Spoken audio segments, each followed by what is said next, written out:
네, 오늘 우리 교신 하나님의 말씀은 사사기 17장 1절부터 13절까지입니다. 사사기 17장 1절부터 13절까지입니다. 제가 가지고 있는 성경, 구약 성경으로 391페이지에 있습니다. 17장 1절부터 13절까지 한 절씩 같이 교대로 읽도록 하겠습니다. 에브라임 산지에 미가라 이름하는 사람이 있더니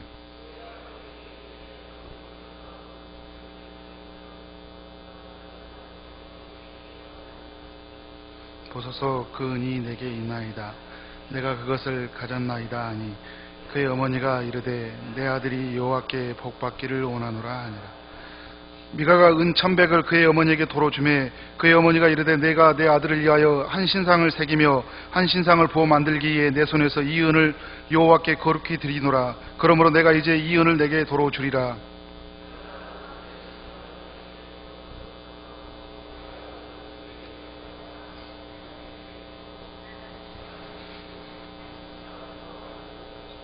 그 신상이 미가의 집에 있다.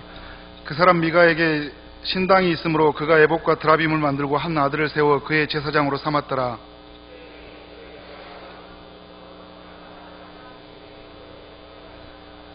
유다 가족에 속한 유다 베들레헴에 한 청년이 있었으니 그는 레인으로서 거기서 거류하였더라.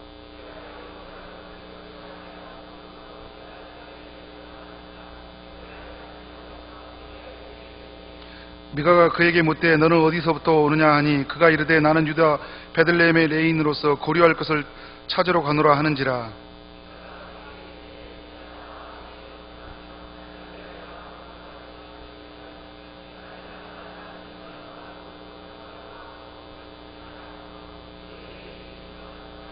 그 레인이 그 사람과 함께 거주하기를 만족하게 생각하였으니 이는 그 청년의 미가의 아들 중 하나같이 됨이라.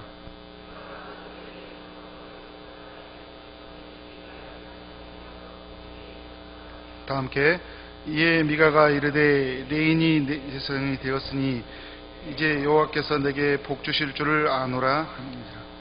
아멘. 네, 오늘 제가 여러분과 나눌 설교의 제목은 왕이 없는 사람들입니다. 이스라엘은 세상과 다른 정치 체제를 가지고 있습니다. 세상은 눈에 보이는 왕이 통치하는 체제라면 이스라엘은 눈에 보이지 않는 하나님을 왕으로 모시는 통치 체제입니다. 그래서 신정국가라고 합니다. 잠시 이사야 33장 22절을 보면요, 우리 성경 1066페이지를 한번 펴보실래요? 네, 화면을 봐주셔도 되겠습니다. 이사야 33장 22절에 보면 대저 여호와는 우리의 재판장이시요 여호와는 우리에게 율법을 세우신 이요 여호와는 우리의 왕이시니 그가 우리를 구원하실 것임이라 라고 말씀을 하고 있습니다.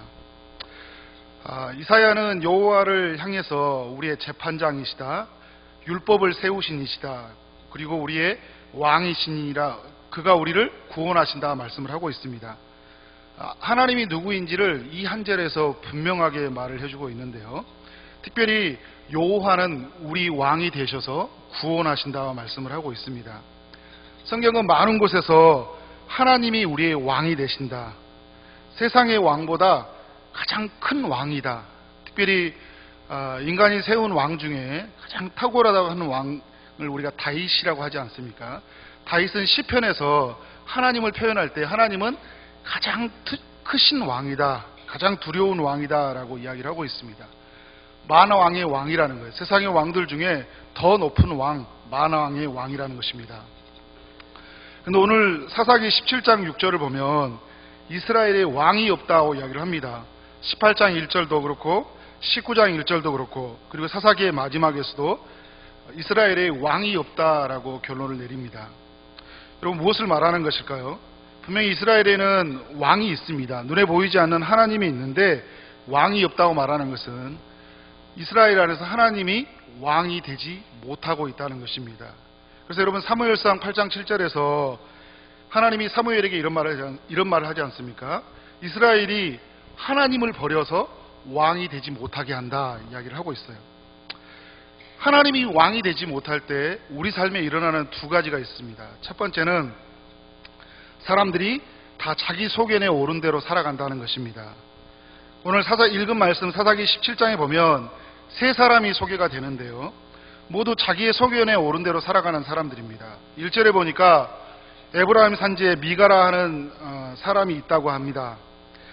이 사람은 어느 정도 나이가 있는 사람이에요. 자신의 아들을 제사장으로 세우는 걸 보면 어느 정도 나이가 있는 장성한 사람입니다. 이 나이가 있는 사람, 장성한 사람, 사리 분별이 될 만한 이 사람이 무슨 일인지 어머니의 돈을 훔치게 됩니다. 도둑질은 10계명의 말씀을 깨트리는 행동입니다. 제 8계명에 나와 있지 않습니까? 그럼에도 불구하고 훔쳤습니다. 그것도 가장 신뢰가 있어야 되고 가장 친밀해야 할 가정 내에서 그냥 달라고 하면 되는 거잖아요. 어머니의 것이 내 것이니까. 그잖아요. 달라고 하면 되는데 무슨 불신이 있는지, 무슨 마음의 욕심이 있는지 돈을 훔쳐내는 것입니다. 2절에 보니까 미가의 어머니는 돈을 훔쳐간 사람을 향해 저주를 쏟아부는 것을 보여주고 있어요. 꽤 큰 돈을 잃어버렸기 때문에 몹시 화가 났던 것 같습니다. 청년 시절에 여러 명의 지체들과 함께 동거를 했습니다. 형제들과 함께 동거를 했어요. 강원도, 경상도, 전라도, 충청도 이제 이런 지체들이 함께 와동에서 766-15번지에서 지하에서 101호 함께 살았습니다. 서로 이제 공단에서 일을 하고 있는 사람들이었는데 각자에게는 기준품이 있었어요. 이게 이제 뭐 카메라다, 뭐 매킨토시 컴퓨터다, 뭐 여러 가지 기준품들이 있어요. 시계다 이런 게 있어요. 근데 어느 날 이제 교회 예배를 마치고 집으로 들어갔는데 집이 완전히 난장판이 되어 있는 거예요. 도둑님이 들어오신 겁니다. 그래서 싹 가져갔어요. 다행히 제 것은 없었습니다. 원래 제가 가진 거 있는 게 없었기 때문에. 근데 제가 몹시 화가 났어요. 그래서 증거가 될 만한 걸 찾아가지고 경찰서를 찾아갔습니다. 그래가지고 이제 경찰서에 맡기고 이거 지문 인식이나 이게 가능하냐 했더니 한번 확인해 본다 하더라고요.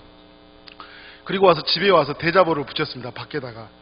우리 집에 가서 몽땅 털어간 인간은 몇 월 며칠까지 갖다 주면 용서해 주겠다. 증거가 될 만한 것이 확보가 됐으니까 용서해 주겠다라는 대자보를 붙였어요. 어떻게 되었을까요? 가져다 주지 않았습니다. 저는 오늘 본문을 보며 깨달았어요. 저주를 퍼부었으면 됐다.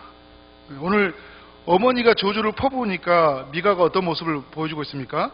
자신이 훔친 돈을 돌려주고 있습니다. 저주의 말을 듣고 기분이 좋은 사람은 별로 없어요. 그런데 저주의 말을 신봉하는 사람들이 있습니다. 더 나아가서 미가가 그랬던 것 같습니다. 자신의 삶 안에 이 저주가 영향을 미칠 것 같은 큰 두려움이 빠진 겁니다. 그래서 어머니에게 돈을 돌려주게 되는데요.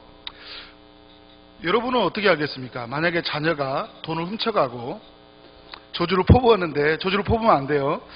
퍼부었는데 그렇다고 해서 어떤 영향을 미치는 것도 아닙니다. 하나님의 자녀들에게. 그렇지만 그렇게 나아가서는 안 된다는 거죠. 자녀가 돈을 가져왔다면 어떻게 해야 되겠습니까? 네, 일단 용서를 해야 되겠죠. 하지만 잘못되었다는 것을 말해줘야 됩니다. 제가 주는 아픔이 얼마나 큰지를 깨닫게 해야 되겠죠. 그것으로 인해서 가족이 겪는 아픔, 신뢰가 깨어지는 아픔, 무엇보다 하나님의 말씀이 말씀되지 못하는 이 아픔을 느끼게 해야 됩니다.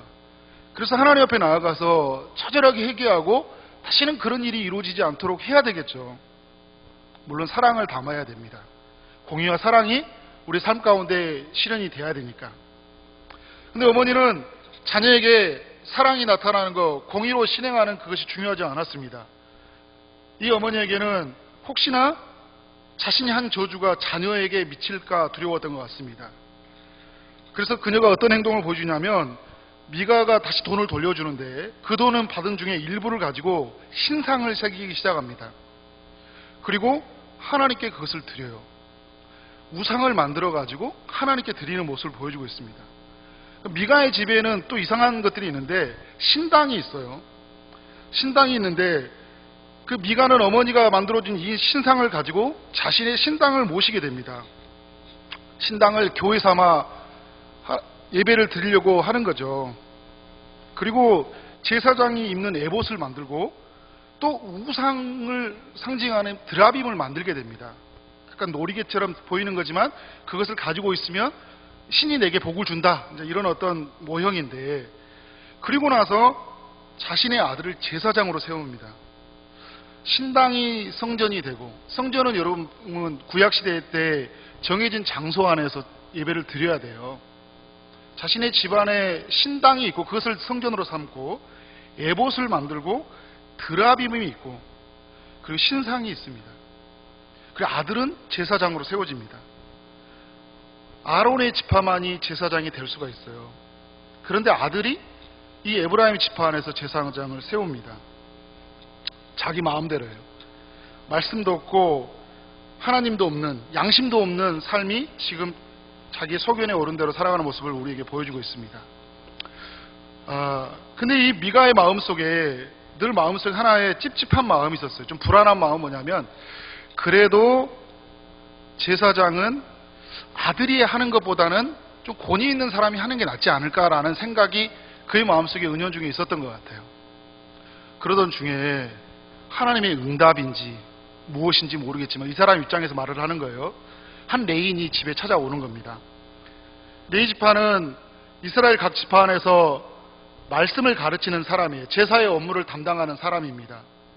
각 지파는 이 레인에게 어떤 생계를 책임져야 됐습니다. 레인은 말씀을 책임지는 일이라면 각 지파들은 생계를 책임져야 됐어요. 그런데 이 시대는 자기의 소견에 옳은 대로 살아가는 시대이지 않습니까? 책임져 주지 않았습니다. 어떤 일이 생겨났냐면 레인이 생계의 터전을 잃어버렸습니다. 말씀을 전할 수 있는 자리가 잃어버린 거죠.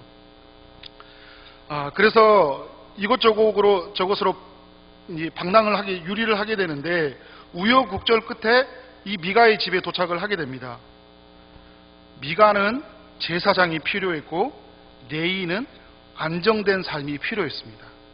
두 사람의 필요가 맞아 떨어진 것입니다. 미가가 이렇게 제안을 해요. 내가 만약 제사장이 되면 은열과 의복 한 벌과 먹을 것을 주겠다.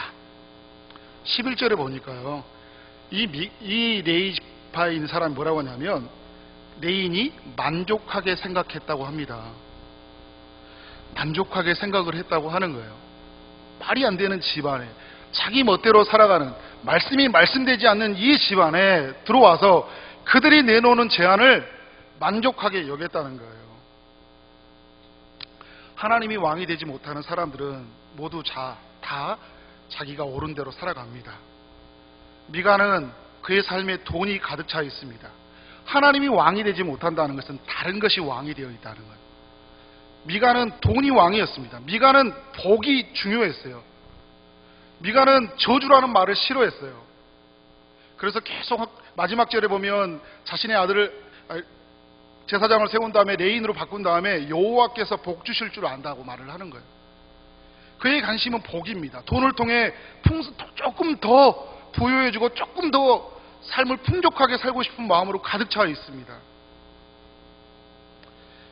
미가의 어머니는 무엇으로 가득 차 있을까요?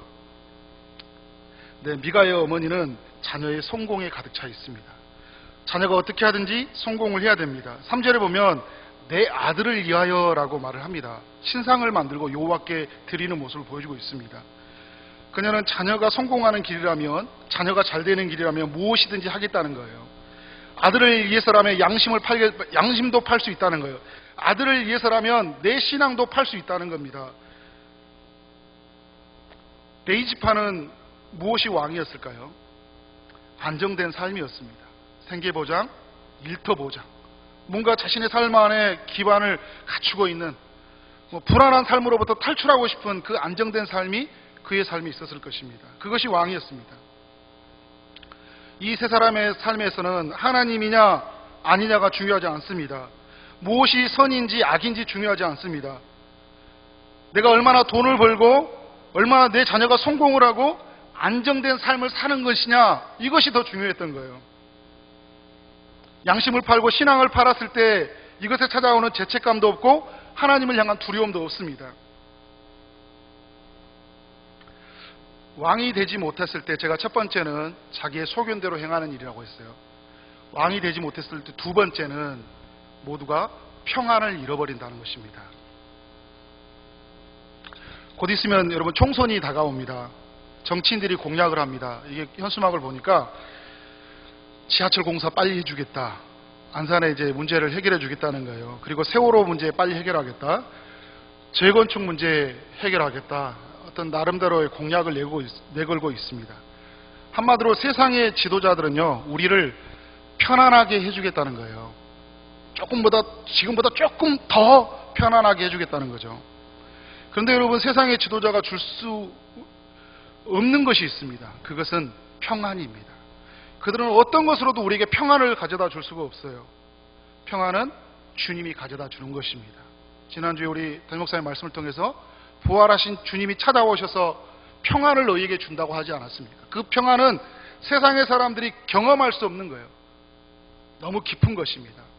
너무 짜릿한 거예요. 그들은 세상에서 어떤 것도 누릴 수 없는 것입니다.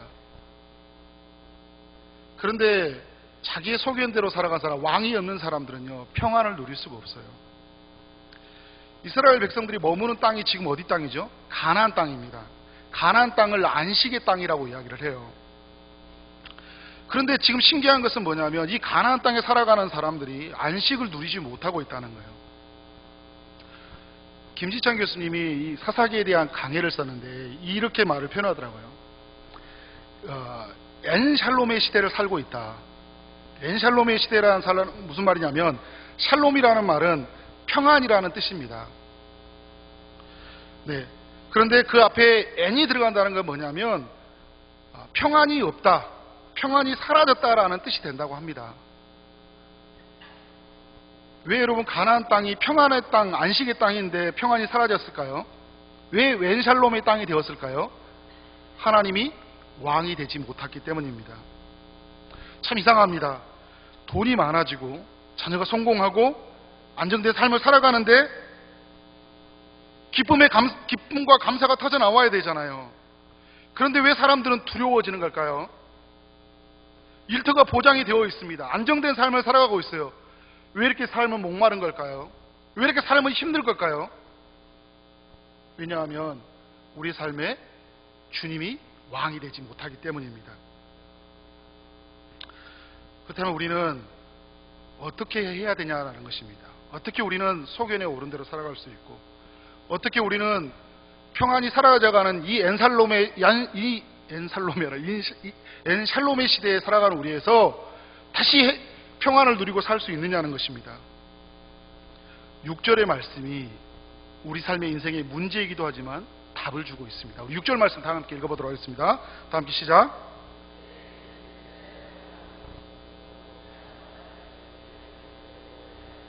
네. 자기 소견에 옳은 대로 행하였다는 것은 무엇 때문이라고요? 왕이 없기 때문에요. 하나님이 왕이 되지 못하기 때문입니다. 그렇다면 하나님이 왕이 된다면 어떻게 될까요? 자기 소견에 옳은 대로 살아갈까요? 왕이 된다면 우리 삶에 분명한 기준이 세워져 갈 것입니다. 우리 삶의 수많은 유혹의 문제를 이길 수 있는 힘이 세워진다는 거예요. 우리의 소견대로가 아니라 하나님의 뜻대로 살아갈 수 있게 된다는 거예요. 여러분, 이것이 복음입니다. 문제는 그런데 우리 삶 안에 하나님이 왕이 되지 못한다는 거잖아요. 놀라운 소식은 신약시대 안에 살아가는 우리에게는요, 왕이신 그분이 육체의 몸을 입고 이 땅에 오셨다는 겁니다. 왕이신 그분은 우리 안에 오셨어요. 우리 가운데 오셨습니다. 그분은 우리가 겪는 시험을 겪으셨습니다. 돈의 문제, 자녀의 성공의 문제, 안정의 문제, 주님은 이 땅에 오셔서 그 시험의 문제를 겪으셨어요. 그리고 시험을 이기셨습니다. 주님은 완전한 진리로 우리의 삶을 붙들어 가셔요. 우리는 무엇이 그런지, 무엇이 틀린지를 알 수 없는데 주님의 성령으로 말미암아 우리를 무엇이 맞는지로 이끌어 가고 계시는 것입니다. 소견에 옳은 대로 생각하는 것이 아니라 주님은 우리 안에서 하나님의 말씀이 있는 곳으로 우리를 향하게 만든다는 거예요. 히브리서를 보면 2장과 3장과 4장에서 이스라엘 백성들이 안식을 누리지 못하는 말을 하고 있어요. 3장에 보면 광야에서 안식을 누리지 못했다고 합니다. 안식의 땅에 들어가지 못했다고 그래요. 그런데 4장 9절에 가보면 가나안 땅에 들어가는데도 불구하고 안식을 누리지 못했다고 하는 거예요. 제가 말씀을 드렸던 것처럼 왕이신 주님을 붙들지 않았기 때문에. 그런데 우리는 저 안식에 들어갔다라고 히브리서가 말을 해요. 왜냐하면 그분이 우리 가운데 오셨기 때문에. 그래서 히브리서에서 우리에게 말하고자 하는 건 뭐냐면 무엇을 하느냐가 아니라 그분에게 나아가라는 거예요. 그래서 예수를 깊이 생각하라, 예수를 붙잡아라, 예수에게 담대히 나아가라 이야기를 하고 있어요. 그분 안에 있을 때, 그분의 통치를 받을 때 우리의 삶이 완전해지고 그리고 우리 삶 안에 평강이 흐른다는 것입니다. 우리는 여러분 미가와 다른 사람이 아니에요. 우리도 돈에 붙들려 있지 않습니까? 우리는 미가의 어머니와 다른 사람이 아니에요. 욕할 사람이 아닙니다. 우리도 미가의 어머니처럼 자녀의 성공을 위해서, 우리의 인생의 성공을 위해서 계속 달려가고 있지 않습니까? 우리도 레이지파와 다른 별반 다른 사람은 아니에요. 안정된 삶을 원하고 있습니다. 안산은 안 산다 하면서 사는 곳이 안산이라고 하잖아요. 안산은 그 어느 도시보다 안정을 추구하고 있습니다. 안정이 우상이 되어 있어요. 우리도 이 사람들과 별반 다른 사람이 아니라는 거예요. 그런데 우리 안에 계신 그 왕이신 그분을 붙잡을 때 그분이 이겼던 것처럼 우리도 이기는 삶을 누릴 수 있게 된다는 겁니다. 그리고 예수님을 향해 뭐라고 하냐면 이사야서 9장 6절에는 예수님이 이 땅에 오시기 위해서 9장 6절에서 예언하기를 뭐라고 하냐면요, 한 아기가 우리에게 낳고 한 아들을 우리에게 주신 바 되었는데 그의 어깨에는 정사를 메었고 그의 이름은 기묘자라 모사라 전능하신 하나님이라 용존하시는 아버지라 평강의 왕이라 할 것입니다. 마지막에 주님이 누구라고요? 평강의 왕이라는 거예요. 그분은 우리 가운데 오셔서 평강을 주신다는 거예요. 이상합니다. 내가 그것을 포기하고 가는데, 그것을 내려놓고 가는데 내 마음속에 깊은 평안을 주시는 거예요. 누가요? 왕이신 그분이.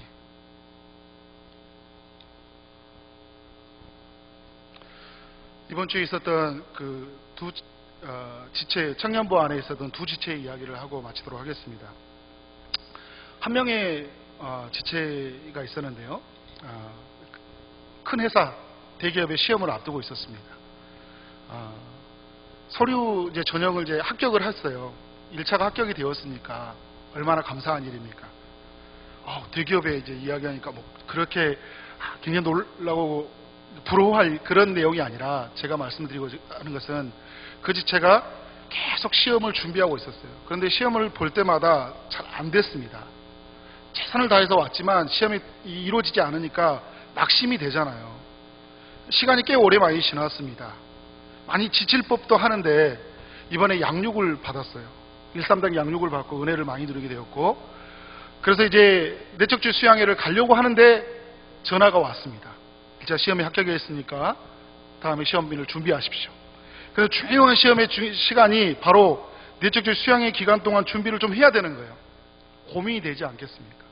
그런데 자신의 삶 안에 어떤 성공이 중요한 것, 어떤 내가 직장을 얻어서 안정된 삶, 성공보다 더 중요한 것은 자신이 주님을 붙잡는 것이라는 것을 양육을 통해 더 깊이 깨닫게 되는 거예요. 그래서 주님을 붙잡았다고 합니다. 제가 제 수양회 장소를 갔더니 얼굴이 굉장히 기쁜 모습으로 있어요. 왠지 모르는 평강이 흐르는 모습들을 보았습니다. 저는 그 지체를 보면서 주님 안에 사는 것이 이런 것이구나 하는 것을 생각이 들었어요. 세상에 우리는 이길 수 없는 일이거든요. 유혹을 따라갈 수밖에 없는 약한 존재들인데 무엇이 이 삶을 이렇게 바꿀 수 있단 말인가. 주님이 왕이 되셔서 주님의 성령으로 하나님의 것을 선택하게 하더니 주님이 주시는 그 아름다운 선물, 평강을 누리고 있는 것입니다. 어떤 결과가 나올지 모르지만 계속 기도하고 있습니다. 또 한 명의 지체가 있는데요, 이 지체는 요즘에 교회를 나오지 않고 있습니다. 근데 문자가 왔어요. 참 이게 말씀을 준비하는데 삶에 이 비슷한 말씀하고 부딪히는 일들이 일어나는 것 같아요. 문자가 왔는데 너무 자신이 힘들다는 겁니다. 직장을 다니고 있고 직장을 다니려고 갈망을 했는데 직장을 다녔어요. 막상 직장에 들어가는데 삶이 불안하는 겁니다. 이상하죠. 직장이 없을 때 너무 힘들었는데 직장에 들어가고 나는데도 너무 힘든 거예요. 너무 힘들어서 교회를 나오지 못하고 있었습니다. 제가 오늘 말씀을 묵상하면서 그런 이야기를 했어요. 누구야? 네가 직장에 들어가게 나서 조금 편안해지지 않았냐? 조금 돈을 쓸 수 있는 여유가 생기지 않았냐? 그런데 네 마음속에 왠지 평안이 사라지지 않았냐? 나는 네가 주님을 붙잡았으면 좋겠다. 그래서 주님이 주시는 평안을 누렸으면 좋겠다. 이것은 세상이 줄 수 없는 거야. 너의 회사의 사장님이 줄 수 있는 것이 아니야. 네가 이만큼 보장이 되어서 좋은 배우자를 만난다고 해서 그 배우자가 너에게 평안을 주는 게 아니라 네가 주님에게 나오고 네가 주님을 붙잡으면 너는 세상이 누릴 수 없는 평안을 누리게 될 거야. 그랬더니 그 지체가 굉장히 감사하는 마음을 갖고 나오겠습니다. 이런 표현을 하더라고요. 여러분, 이런 겁니다. 예수 믿는다는 건 이런 거예요. 오늘 우리 삶 안에 이런 평강이 흘러넘치기를 주의 이름으로 축원합니다. 예수를 왕으로 모시고 수많은 죄의 유혹들을 이겨나가고 그 죄의 유혹에서 버티고 인내하고 참아내는데 세상에 이루 말할 수 없는 그 평강이 우리의 마음을 지배하고 그래서 세상의 많은 사람들 앞에 우리 안에 계신 그 주님을 드러날 때